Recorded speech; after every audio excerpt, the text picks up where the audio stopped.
बिस्मिल्लाहिर्रहमानिर्रहीम। Dear student, हम 9th class के मैथ का चैप्टर नंबर 4 जो है वो उसकी एक्सरसाइज 4.3 जो है वो सॉल्व कर रहे हैं और उसका हमने फर्स्ट क्वेश्चन सॉल्व कर लिया था। Now we will solve the question number 2। तो डी स्टूडेंट जो है ये सिंपल क्वेश्चन है, इस पे परेशान होने की ज़रूरत नहीं। वेरी सिंपल क्वेश्चन और ये एक्सरसाइज ही बहुत ही सिंपल है जो आप आसानी से इसको समझ जाएंगे। तो डी स्टूडेंट मेरे चैनल को सब्सक्राइब करें और अपने दोस्तों के साथ शेयर करें। चलें जी, हम एक्सरसाइज 4.3 का क्वेश्चन नंबर 1 का फर्स्ट पार्ट करेंगे। क्वेश्चन नंबर 2 का फर्स्ट पार्ट करेंगे। तो ये सिंपल क्वेश्चन है, ये 18 अंडर रूट है और अंडर रूट 3 है और ये मल्टीप्लाई अंडर रूट 2 है। तो आप इसको सिंपलीफाई करते हैं 18 अंडर रूट, और अगर अंडर रूट अलग अलग भी हो, दरमियान में मल्टीप्लाई हो, तो एक ही अंडर रूट में लिखा जा सकता है इनको। यानी 3 under root multiply 2 under root है तो इसको हम 3 मल्टीप्लाई 2 अंडर रूट भी लिख सकते हैं। शर्त यह है कि इनके दरमियान मल्टीप्लाई हो।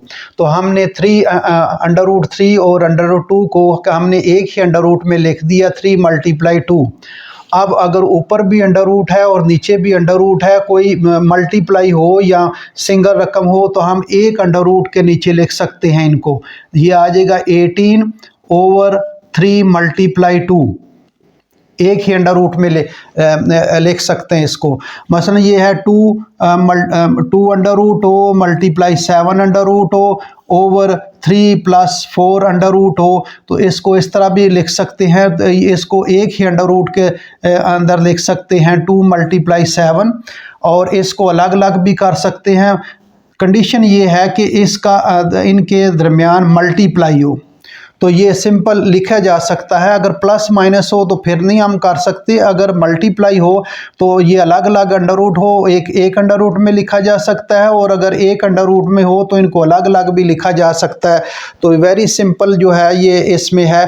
इसमें अगर प्लस माइनस ना हो तो अलग अलग लिखा जा सकता है। इसको आप काट लें, 3 एक बार 3, 3 6 बार 18, 2 एक बार 2, 2 3 बार 6, तो क्या आ गया, ये अंडर रूट जो है वो 3। ये आपका क्वेश्चन सॉल्व हो गया। सिंपल क्वेश्चन है, कोई मुश्किल क्वेश्चन नहीं है।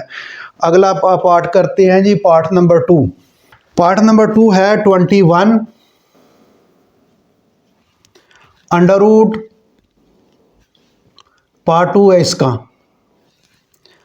और ये 9 under root over 63 under root.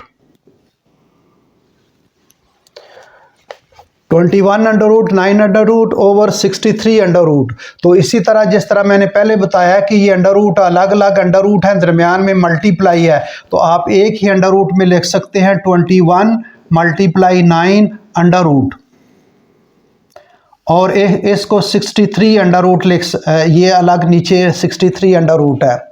अब देखें जी, 21 मल्टीप्लाई 9 ओवर ये सब को एक ही अंडर रूट में लिख लें under root.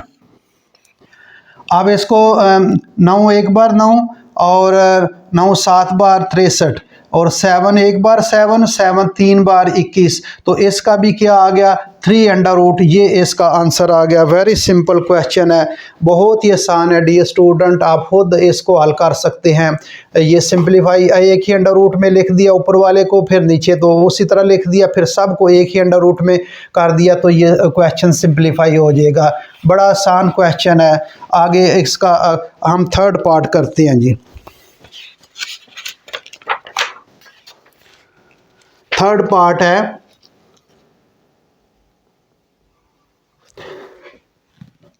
243 x raised to power 5 y raised to power 10 and z raised to power 15 under root और ये 5। अब इसका आप इस तरह अगर बड़ी रकम हो तो आप इसको इस तरह फैक्टर बना लें अलग। 243, अब इसको किसके साथ जो है वो 3 के साथ, 3 8 बार 24, 3 एक बार 3, फिर इसको 3 के साथ कर लें, 3 2 बार 6, 3 7 बार 21, फिर इसको 3 के 7 बार, 3 9 बार 27, और 3 3 बार 9, और 3 1 बार 3। कितनी दफ़ा? 1 2 3 4 5 दफ़ा। तो आप इसको इस तरह लिख लें पहले, 3 × 3 2 3 4 5, 3 × 3 × 3 × 3 × 3, और ये आ जाएगा x की पावर 5, y की पावर 10 और z की पावर 15, और इसका अंडर रूट, और ये 5 आएगा यहाँ। आप देखें 3 कितने हैं? 1 2 3 4 5 टाइम्स है, तो 5 इसको 3 की पावर क्या करेंगे? 3 रेज़ टू पावर 5, और multiply x raise to power 5, y raise to power 10 और z रेज़ टू पावर 15। अब इसको अंडर रूट कर लें, और ये 5।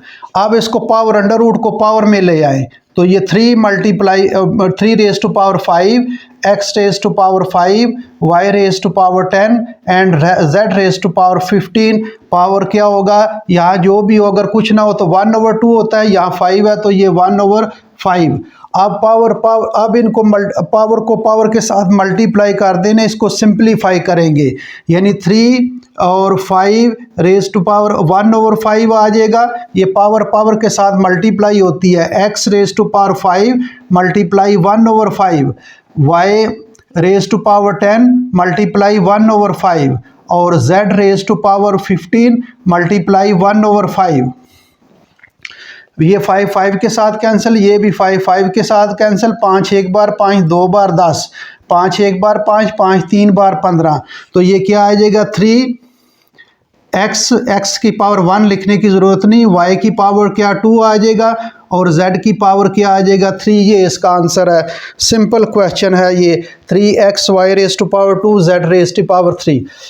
ये फिर दोबारा मैं थोड़ा सा समझा देता हूँ। ये 243 के इस तरह फैक्टर बना लें, और ये 3 कितनी दफ़ा? 5 दफ़ा जो है वो जाएगा, तो 3 को 5 दफ़ा लिख दें, और अगली रकम उसी तरह। ये 3 रेज़ टू पावर 5 है, और बाकी इसी तरह लिख देंगे। अब इसको पावर में ले आएँ, और पावर के साथ मल्टीप्लाई कर दें, इसको सिंप्लीफाई करें, तो ये 3x y raise to power 2 and z raise to power 3।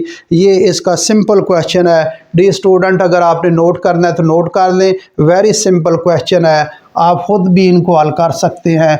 1-2 question अगर मैंने किया, आप खुद आगे ज़रूर आपने किया होगा। चलें जी, आगे इसकी अगला पार्ट करते हैं। इसका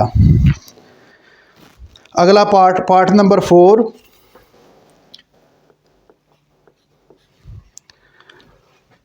4/5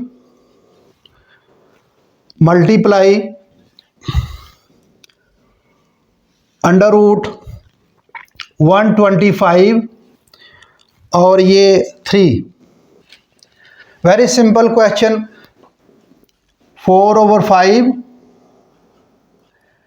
अब इसको लिख लें। ये चले पावर में अगर ले आए, या पावर में नहीं लिखना तो इसके फैक्टर 5 के दफ़ा 5 बार 25, 25 5 बार 125, यानी 5 को 3 पावर में लिख सकते हैं। ये इस तरह आ जाएगा 5 की पावर 3। अगर इस तरह आप फैक्टर बना लें तो वो भी आएगा 5 के साथ 125, और ये 5 आएगा। 5 2 बार 10, 5 5 बार 25, और 5 5 बार 25, और 5 1 बार 5।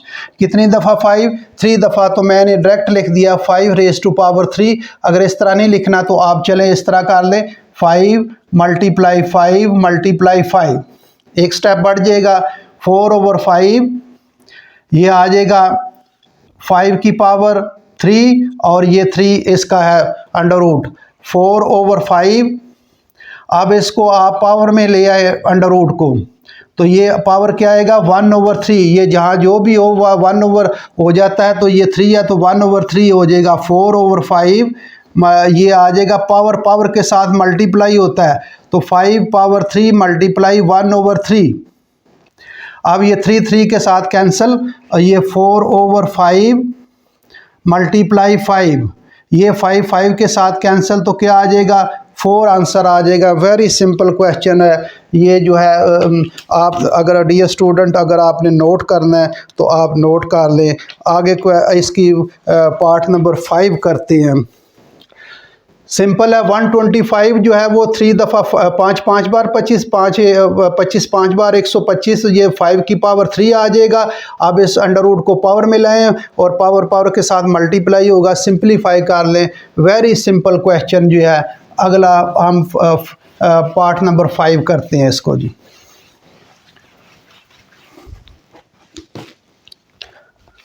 पार्ट नंबर 5 ये है 21 under root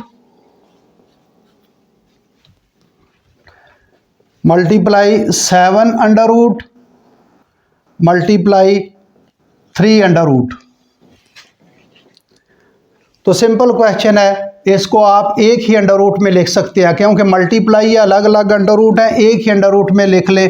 21 multiply 7 multiply 3 under root. अब देखें यहाँ तो इसको 7 3 बार 21, ये 21 हो जाएगा। दो तरीके हैं, चले मैं इस तरीके से भी 21 और ये 7 3 बार 21, तो ये 21 जो है इसका स्केयर आ जाएगा और ये अंडर रूट है। स्केयर और अंडर रूट क्या हो जाएगा, ख़त्म हो जाएगा, 21 आ जाएगा। या दूसरा तरीका ये है, इसका दूसरा तरीका भी मैं बता देता हूँ। ये 21 मल्टीप्लाई 7 मल्टीप्लाई 3 अंडर रूट, तो क्या होगा 21 को लिखते हैं 7 मल्टीप्लाई 3, आगे क्या आएगा 7 मल्टीप्लाई 3। 21 को मैंने लिखा है 7 मल्टीप्लाई 3, 3 मल्टीप्लाई 7 लिख ली है, 7 मल्टीप्लाई 3 एक ही बात है। 21 को इस तरह लिखा है, आगे दो जो है 7 और 3 को इसी तरह साथ लिख दिया। अब ये 7 ये 7 की पावर 2 है और ये मल्टीप्लाई 3 की पावर 2 है, ऊपर अंडर रूट। तो अब इसको पावर में ले आए, 7 raise to power 2 multiply 3 raise to power 2। वैसे भी ये स्केयर है तो ये अंडर रूट ख़त्म हो जाएगा और ये भी स्केयर है, अंडर रूट ख़त्म हो, ये स्केयर ख़त्म हो जाएगा। तो अगर इस तरह नहीं करना तो पावर 1/2 कर दें, यहाँ कुछ भी ना हो तो 1/2 होता है। 7 रेज टू पावर 2 मल्टीप्लाई 1/2 और 3 रेज टू पावर 2 मल्टीप्लाई 1/2। ये 2 के साथ कैंसिल, ये भी 2 के साथ कैंसिल, तो 7 मल्टीप्लाई 3 7 3 बार 21, ये भी 21 है और ये भी 21। जिस तरीके से मर्जी जो है वो क्वेश्चन हल कर ले, सिंपल क्वेश्चन है। यहाँ डायरेक्ट भी कर सकते हैं कि ये स्केयर है अंडर रूट और ये स्केयर ख़त्म हो जाएगी, 7 और 3 आपस में मल्टीप्लाई हो जाएगा। तो डियर स्टूडेंट ये सिंपल क्वेश्चन थे, कोई इसमें मुश्किल नहीं है। तो डियर स्टूडेंट अगला क्वेश्चन हम इंशाल्लाह अगले लेक्चर में करेंगे। Thank you very much.